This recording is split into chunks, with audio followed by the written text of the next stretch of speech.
Yesu wewe ndiye msaada. Bwana Yesu wewe ndiye msaada wakati wote. Jamani, nataka nizungumze faida ya tatu ya maombi. Amina. Mtu uliyeokoka, kuomba sio hiari, ni lazima. Maombi kwenye maisha ya mtu aliyeokoka, utake usitake, lazima upende maombi.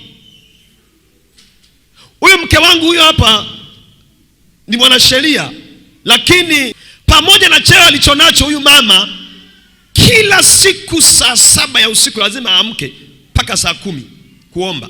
Hiyo ni kila siku. Huyu mama anaweza kafunga mwaka mzima, akala miezi 4, miezi 6, miezi yote 8 amefunga. Huu sio mwili wake, ni bonge. Na mimi nilimchumbia akiwa bonge. Na ndio maana lazima ujue kwamba kama umeolewa au umeoa, kama mke wako apendi maombi, funga na kuomba apende maombi. Hakuna namna. Kuna kitu kinaitwa imani. Hebu sema imani. Imani maana yake ni kuwa na hakika ya mambo yatarajiwayo, ni bayana ya mambo yasiyoonekana. Maana yake imani inakuonyesha kesho yako. Imani inakuonyesha kama ni nyumba. Imani inakuonyesha gorofa. Imani inakuonyesha kwamba baada ya miaka 3, japo kuwa leo ni mpangaji, nitakuwa kwangu. Hiyo ni imani. Sasa kutoka sasa, imani inakupa uhakika. Kwa mfano, nyumba yako ipo kwenye ndoto, ipo au kazi au uchumi wako. Sasa maombi, hebu sema maombi. Kazi ya maombi ni kudownload kila ambacho umekiamini, kukileta kwenye ulimwengu wa mwili. Haujaelewa kudownload? Narudia. Mimi sielewi kwamba kila mtu hapa anakuambia mimi naamini kabisa haya sio maisha yangu, nina gari langu, nina kazi yangu. You are right. Ili kuitoa kazi kwenye imani uilete kwenye ulimwengu wa mwili, lazima maombi yahusike. Maana kwa lugha nyingine, maombi ni kama bando la kudownload kila ambacho umekiamini. Lakini pia inategemea na ndoto yako ina ukubwa wa GB ngapi, na unaweka MB ngapi. Maana maombi ni MB. Sikiliza, ni mfano rahisi kabisa. Kwa mfano, una ndoto ya kuwa mtu, labda ya kwamba mimi na ndoto ya kuwa engineers. Okay, nina ndoto ya kuwa waziri. Hiyo video ina GB labda 2. Unafunga masaa 12, maana umeweka MB 500. Theluthi tu inakata.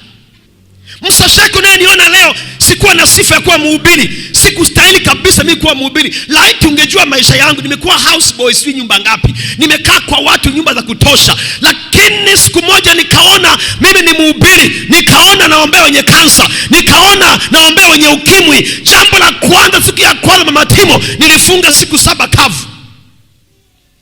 Manake na download kila ambacho nimekiona, ili kije kwenye ulimwengu wa mwili. Leo tuna washirika ambao ukweli kabisa kuomba hatutaki, tunapenda kuombewa. Wewe ukafika kwenye hatima yako. Kipindi cha Elia sio kwamba waombaji hawakuepo, walikuepo. Lakini Elia alienda maombi ya masafa. Unataka ushindane na mimi, unakifua. Wewe tukifunga masaa 12, ikifika saa 6 dunia ya buluu. Nikaenda siku 7. Sikiliza, mimi sielewi, kila mmoja hapa ana ndoto yake. Ndoto yako ni kuwa mtu wa aina gani? Ndoto yako ni kuwa mtu unaenda wapi? Sasa angalia namna ambavyo unaenda mbele za Bwana. Ndio maana kuna mtu mwingine anaweza kupiga maombi. Shida sio kwamba mimi Bwana nitasoma sawa. Unaweza ukasoma, lakini bado. Maombi ni kitu cha lazima. Mimi leo namshukuru Mungu.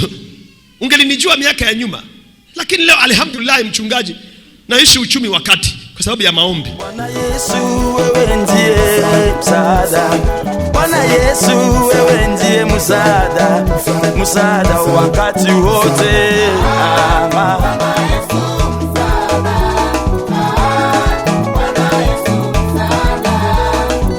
Yeremia 3:33. Bwana Yesu